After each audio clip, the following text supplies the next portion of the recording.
Now, I gotta be honest, it's not very often these days that movies actually scare me. But every once in a while,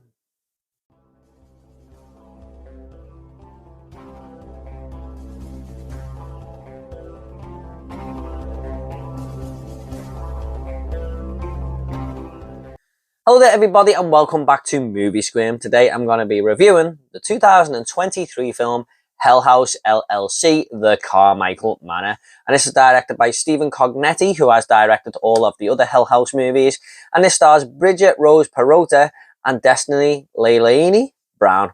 This tells the story of three ghost hunters who go and stay in the Carmichael Manor, in where a family disappeared in the 1980s and the case was never solved. However, what they discover there is much more terrifying than they could ever imagine. Now, the original Hell House for me is one of the most underrated horror movies out there. Obviously, social media has made it gain a little bit more traction in recent years, and that's probably why we've got a few more sequels, and this one being a prequel coming after that.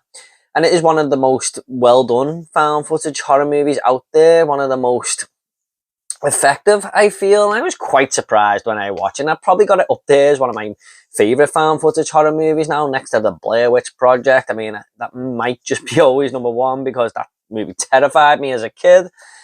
The sequel, for me, I wasn't such a big fan of it. It was doing okay, and in the third act it kind of went a little bit silly, and I haven't checked the third one out because I've heard so many bad things. I will get to it eventually.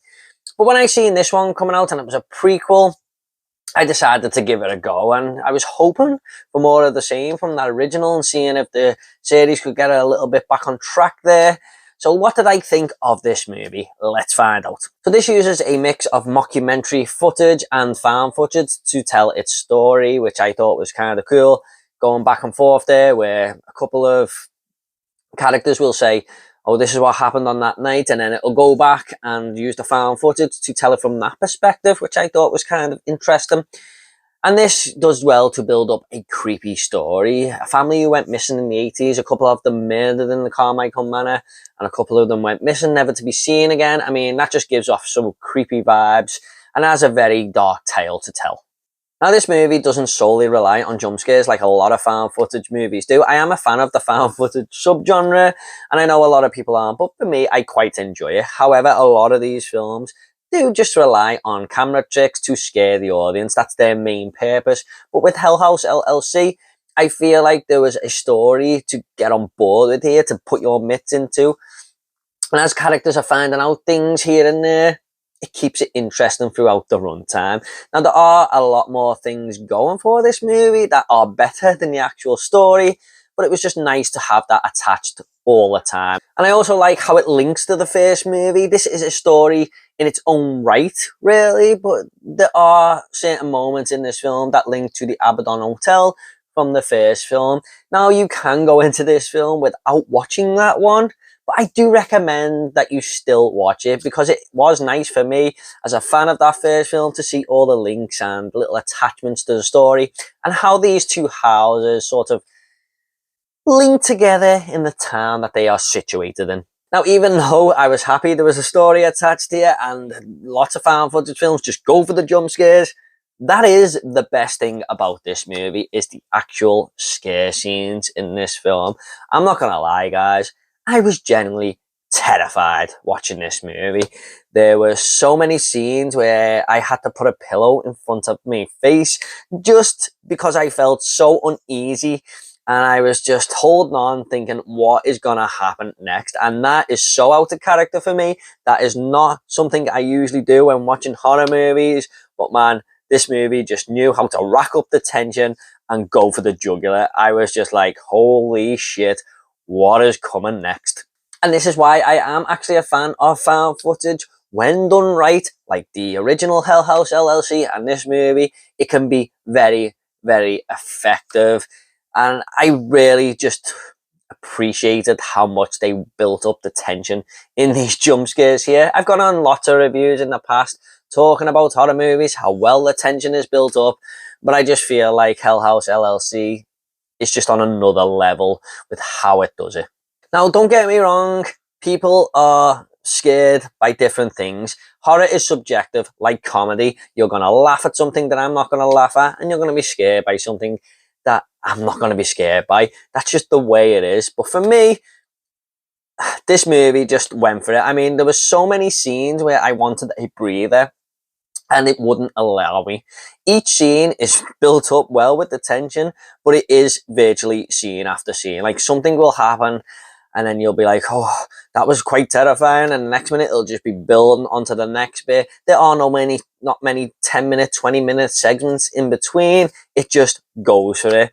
And that was another aspect of this movie that I really appreciated. It does not let you sit still for a minute. And I turned to my wife and said, isn't this movie really creepy? And she was like, oh, this is horrible. Like, she felt the exact same. Two moments in particular that really got to me was a hallway scene. Now, there's three characters in this movie, two female characters and a male character. And the two female characters go out into the town. So this guy is in the house on his own. And something happens in a hallway. And I'm not going to get into it too much what it was, but man, I was just like, holy shit, what the hell is going on here? I was genuinely scared by what was happening on screen, and it was just so well done. And there was another moment where we know something is in a room and it seems to take an age for the camera to go around the corner, and when we do, you know, it just hits home. I was like, oh my god, what is around this corner? The movie just does so many scare scenes so well. However, one of the most effective scenes in this movie was to do with a laptop, where someone is on a Zoom call to their boss from work. I mean, it was just ramping up and ramping up. And I was like, what the hell? What is going to happen here? And now what I appreciated about that scene is we had the mockumentary style of filmmaking and the found footage scene, but this was another aspect of showing us, you know, how a different way of directing in the movie. So we see a different way of video format, and that was something else to mix the movie up a little bit. You know, just thrown in there was a nice little detour, if you like, but still one of the most effective parts of the entire film.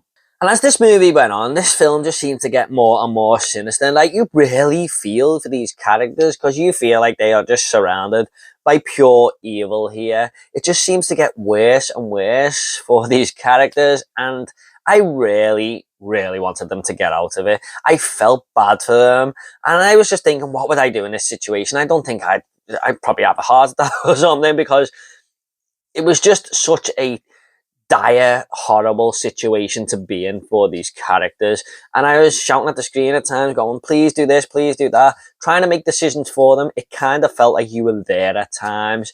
And again, that just shows how effective this found footage film is. And I've got to say, a lot of this is down to the three main characters of this film. I thought they put in a great performance here, but found footage acting is a little bit different to normal acting, I think, or Oscar-worthy performances, or whatever you want to call it. I feel like you've got to try and be yourself in these movies, because if you overact it, I think it can take you out of the film. But these three main actors, like I said, I felt like I was there. It generally felt like they were there as well. You know, they just gave off such a convincing performance, and that can make or break your found footage movie. But thankfully, these three put in a great job. Now, there are a few negatives, which I'm just about to get into, guys, but don't let that detract you from the fact that this is just one of the scariest movies of the year, probably the scariest, and one of the scariest movies I've seen in a long time. I like it when horror can do that, and I woke up the next day still thinking about the movie, so you know it's had an effect on you. Now, there are a few scenes here where we go back to 1989 and visit the Carmichael family, and there's a vintage filter put on the found footage, so it looks really old, and it was done on one of them very old camcorders. And I appreciate the filmmakers putting that in here and there. Like, we mix it up with the found footage, the mockumentary, and the laptop scene I was talking about earlier. We get these scenes as well. But I gotta be honest, these are some of the most less interesting parts of the movie for me. I kind of just wanted to get back to the present and see what our current day characters were up to instead of going back here, because I think they could have made that a little bit more interesting with what we've seen. But then parts of the movie didn't quite work for me, and the scare scenes they go for didn't quite pay off, unfortunately. Now, the movie does try to go into the history of the house a little bit more and how it links with the Abaddon, like I said earlier.